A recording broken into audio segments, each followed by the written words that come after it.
Udah tahu belum siapa pencetus teori komunikasi krisis situasional? Ya, betul, Combs dan Holliday.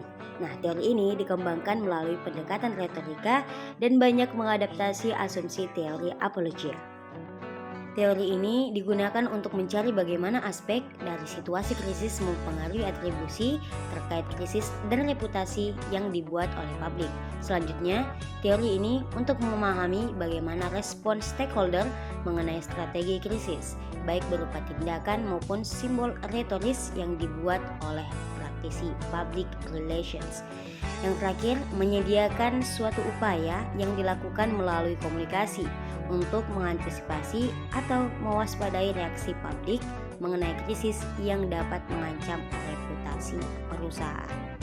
Teori ini juga menerangkan bahwa terdapat dua jenis pesan dari perusahaan kepada publiknya saat situasi krisis terjadi.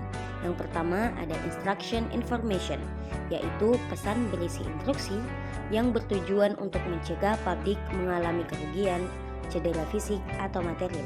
Yang kedua, adjusting information, yaitu informasi untuk memberikan perlindungan kepada publik dari kerugian secara emosional.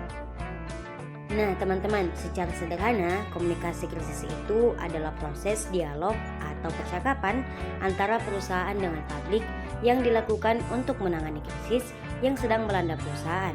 Nah, strategi dan taktik komunikasi yang digunakan perusahaan ketika menghadapi krisis dapat memperbaiki citra dan reputasi pasca krisis. Membahas tentang reputasi, jadi setiap strategi komunikasi yang mendasarkan teori ini, titik fokusnya ada pada upaya untuk melindungi reputasi perusahaan akibat terpaan atau ancaman dari krisis.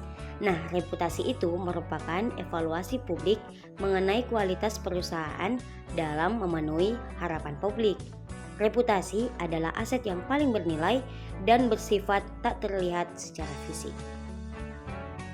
Nah, di dalam teori ini terdapat 3 variabel. Yang pertama, penanggung jawab krisis pertama, yaitu besar atau kecilnya atribusi publik terhadap tanggung jawab organisasi yang diemban, atau seberapa kuat kepercayaan publik mengenai krisis terjadi karena perilaku organisasi.